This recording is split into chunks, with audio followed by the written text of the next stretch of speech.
folks, by your recommendation, we are going to be doing a side-by-side comparison of the two most popular REITs amongst investors out there. Of course, on the US side of the border, we're talking about Realty Income, and then on the Canadian side of the border, of course, we're talking about my favorite REIT, Riocan. Now, I did this in the past with Apple versus Facebook, and though I don't think you can do a direct side-by-side comparison because both of these are drastically different, it was just fascinating to take their last quarterly reports and break it down into an Excel spreadsheet in which we're going to go over a lot of different data points here. It's just a little bit of a fun thought experiment. So with all the homework I do, in the clarity of my transparency, I just appreciate it if you hit that like button. But let's jump right into this.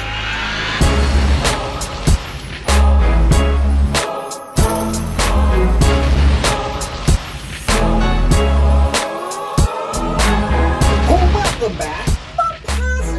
Investors, like to some really fun kind of thought experiments here. We're going to start off by taking a look at this as if you were brand new to these companies. We're going to go through the most recent earnings side by side, and then we're going to kind of do a comparison of their tenant mix. And again, I don't think this is a healthy way to say one is better than the other because obviously Realty is a much larger company here. But let's just start off by taking a look at the capital growth just on the charting, not including dividends or dividend growth or anything like that. Going back to January of 2000, guys, we can see that Riocan is only up 75.65% in the current pandemic situation. Whereas if we were to take a look at Realty Income, which is currently up 476%, there is a drastic difference there. Just get into some of the numbers I wrote down, starting with the very basics here of what this company is worth on its underlying fundamentals. Because I always told you guys I like minusing out the assets versus liabilities and then comparing their underlying, like what they have left over if they had to liquidate everything today against their current market capitalization. And this is where we're going to see some pretty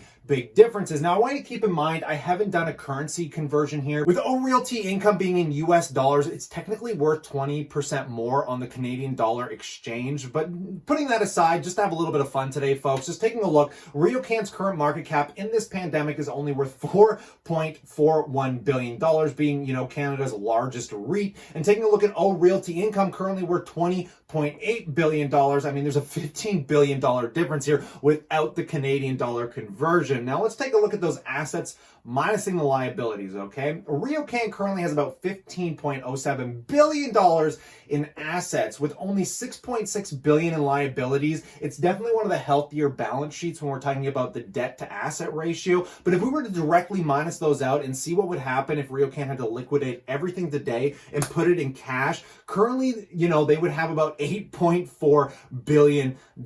So, I mean, these are very well capitalized companies. They are world renowned for specific reasons directly related to this. And taking a look at Realty Income in comparison, they have about $19 billion in assets, minusing their current liabilities of $8.72 billion. They have left over about $10.37 billion. Now, this is wildly different because we can clearly see that Riocan against its current market cap is trading at about 50% less. Again, the market cap is $4.4 billion with an underlying asset of $8.4 billion. Like, what a big difference there, folks. Now, taking a look at Realty, I mean, you're currently paying $20 billion on the market cap, but they only have an underlying asset of $10 billion. So you're paying double than what the underlying assets are worth. And again, the market cap basically represents what you're literally paying per share for that company today, folks. So clearly Riocan much cheaper on a valuation metric just based off that alone. But let's take a look at some of the dividends. Now, because Riocan pays out a much higher percentage, it does offer a little bit more volatility to the stock price, but it's really fascinating to see over the last 5 years, both of these companies have generally grown their dividends at a fairly equal pace, but with Realty, it actually increases its dividend much more frequently, whereas Riocan has been a lot more staggered. Maybe we'll get into some of these bottom line Q2 2020 earnings where I've done kind of side-by-side comparisons and things get a lot more convoluted here. But let's just talk about cash, okay? How much cash do both these companies have laying around just in their banks? Currently with Riocan sitting on $80.45 million, again, Canadian dollars. So if you were to do it to the US conversion, you're probably more or less looking at maybe closer to 70 million. But taking a look at Realty Income, they currently have cash in the bank of about 35.3 million US. So currently Riocan actually has a lot more cash in comparison. Now, before we get down into these direct numbers that I wrote down here, folks, we should really quickly talk about the Tenant payments, because both of these companies have incredible tenants on their books here. But let's just take a look, because we all want to know how much are they actually collecting, because obviously since this pandemic has hit, these companies are some of the most afflicted amongst many sectors out there. And just taking a look at Riocan first here, they got hit the hardest in May when they were only able to collect about 71% of their total rents. But with these May numbers, it's very convoluted at face value, because some of this came into government funding, there were some deferred payments, but they're saying that they were basically getting 87% of their rents with definitive payments. Listening to Sunshine, the CEO, he was saying that they're going to start collecting about 90% of their payments going into August, with obviously a little bit of confusion going into the last quarter of this year, because we're kind of on a second wind shutdown here in Canada. The numbers are spiking. There's a race to get a cure out there. So this is where some of the confusion and the concerns come from investors. And it's going to be neat to see what the last quarter is going to look like, because most of these companies are going to be reporting in October, in which of course you can consider subscribing, and I will update you on that. But comparing it to Realty income here, guys, which is way more different on their balance sheet, we can see as of May, if I scroll up here, just taking a look at their May of 2020 rents collected were 84.9%. Now, I don't know if they are showing the exact cash income in the bank, because Riocan was just showing the exact cash and then what they were expected to collect after the deferrals and government benefits. But again, guys, Realty income has done phenomenal here, because they haven't dipped below 84.9%. So clearly from a tenant basis, I mean, if these numbers are directly accurate, Realty income is doing fairly sustainably well. So clearly just on a tenant basis, on collections, Realty seems to be a little bit stronger, but I don't know if they're doing any deferrals and they're just calculating that in as a rent payment that will be coming in, or government benefits, this and that. But even still, guys, very, very closely comparable here. So going back into our Excel spreadsheet from the last quarter, Riocan has had revenues of $269.8 million, and Realty had an income of, or revenues of, $414 million. Now, I just want to show you something a little different here, because talking about the earnings, this is where things get drastically different between these two companies, because what you have to understand is revenues do not reflect earnings. And I always tell you guys to take a look at the revenues before you take a look at the earnings per share, because obviously a lot of these companies do write-offs, things like that, which we're going to see with this. But taking a look, I mean, Riocan had earnings of negative $350 million, and Realty income had positive earnings of $107 million. But to put this in context here, folks, I'm going to go on Yahoo Finance just to show you basically the quarter over quarter difference, because both of these companies going into this pandemic are losing revenues and they are losing earnings. And I want to show you why Realty income was able to show positive earnings against Riocan, because obviously with a lot of things shut down, earnings per share dropping, I mean, why is Riocan showing such a massive loss in comparison? Now, the direct reasoning behind this, as far as I can tell, unless I'm missing something here, you can let me know in the comment section below. First, taking a look at Realty income and why I believe they were able to show positive earnings was because they had a massive amount of sales amongst different properties. I guess they were liquidating in the first 6 months of this year, in which proceeds from sales of real estate were $133 million against the 6-month end for last year when they only had $51 million in sales. You'd have to listen to the conference call to directly figure out what properties they were selling, why they were selling them. Was it directly related to this virus, this pandemic? I'm not 100% certain, but this is what I think is attributed to them to showing positive EPS, because that gets put into their bottom line net earnings or their income. And again, it'll be neat to see their next quarterly earnings to see what the difference is in reflection against what they've shown here. But comparing it to basically Riocan and why Riocan has been showing a negative earnings, even though the revenues are still pretty decent, collecting roughly the same rents as Realty income, they showed a fair value loss on investment properties of roughly $451 million. Now, this is something that makes it very convoluted in understanding how REITs work, because they generally do what we call write-downs. And I'm going to read this to you really quick, because it says the trust reported a fair value loss of $451 million in the quarter, representing a 3.1% write-down to the IFRS value of the investment properties. Fair value losses reflect an estimated effect of the pandemic on properties' cash flows and capitalization rates, as well as all estimated effects of depressed oil and gas markets in Alberta. More specifically, the trust wrote down the IFRS values of its enclosed centers by 10.6% and those of its Alberta assets by 4.8% during this quarter. So these write-downs don't actually directly reflect the revenues. They are just pretty much devaluing some of the property and saying, look, because these companies aren't cash flowing anymore, they're probably not paying rents. I think it's fair that, we write these things down because we're losing money, not only on the asset, but on the tenants. And that gets reflected into those bottom line earnings. Now, the reason companies do this is so they can avoid paying tax. Now, this is the big difference between a big company and probably a little bit of a smaller one. Obviously, during this crazy volatile time, Riocan wants to make sure that they can keep paying their dividends. They don't want to run into issues with their cash flow, and so they're trying to do everything they can to avoid paying tax. Whereas Realty Income probably wants to keep a more sustainable name. They want to make it a little bit more easier for investors to look at the earnings per share and saying, damn, their EPS is positive. That clearly means they're a much better company. But then you kind of go into those numbers and you realize, Realty Income is just showing much better reports because they've been selling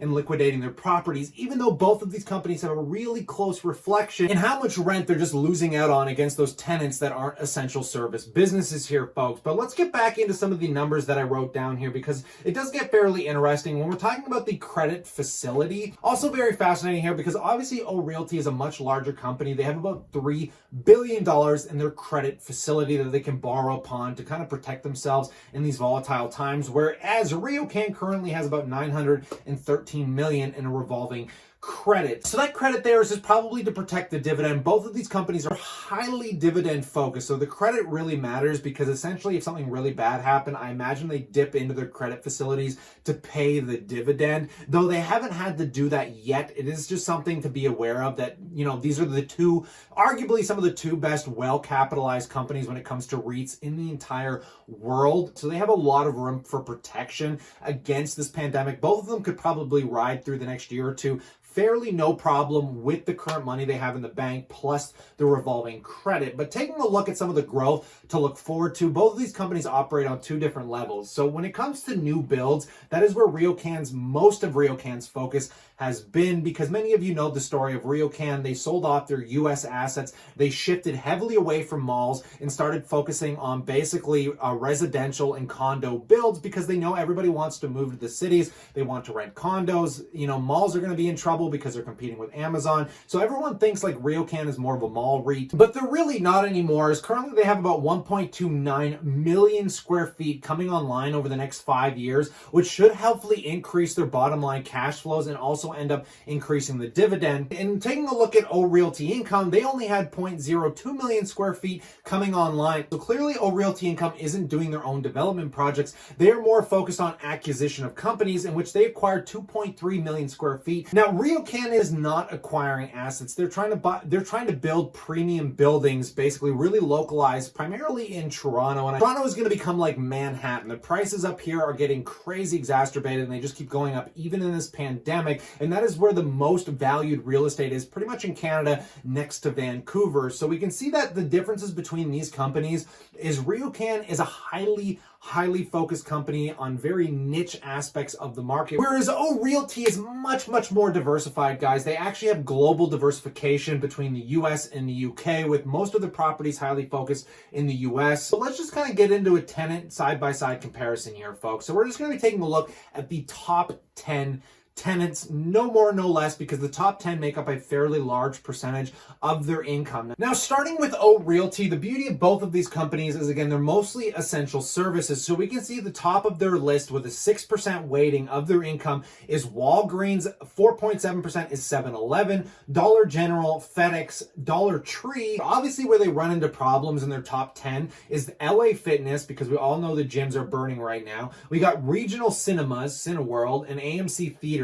So those three in their top 10 are going to be very trouble for them. And you're going to say the same thing about Riocan. And then taking a look, they have Walmart with Sam's Club, and they got Sainsbury's making up their top 10 weighted companies that they are renting to. Now, taking a direct look at Riocan in comparison, if you guys know the Canadian markets at all, their top tenant is Canadian Tire, an incredible store, Loblaws and Shoppers Drug Mart. So we're talking about drug stores and, again, food stores. Very similar to the Walgreens there, guys, on Realty. Then they got the TGAX companies. And then obviously where we run into problems is with things like Cineplex. We got Metro here, which is also another food store. We got Walmart in there, obviously very reliable tenant because they've actually been doing movie theaters in their parking lots. They've been throwing up big projection screens. You can go watch free movies. Brilliant little idea during this pandemic. You sit in your car. You don't have to go to a drive-in.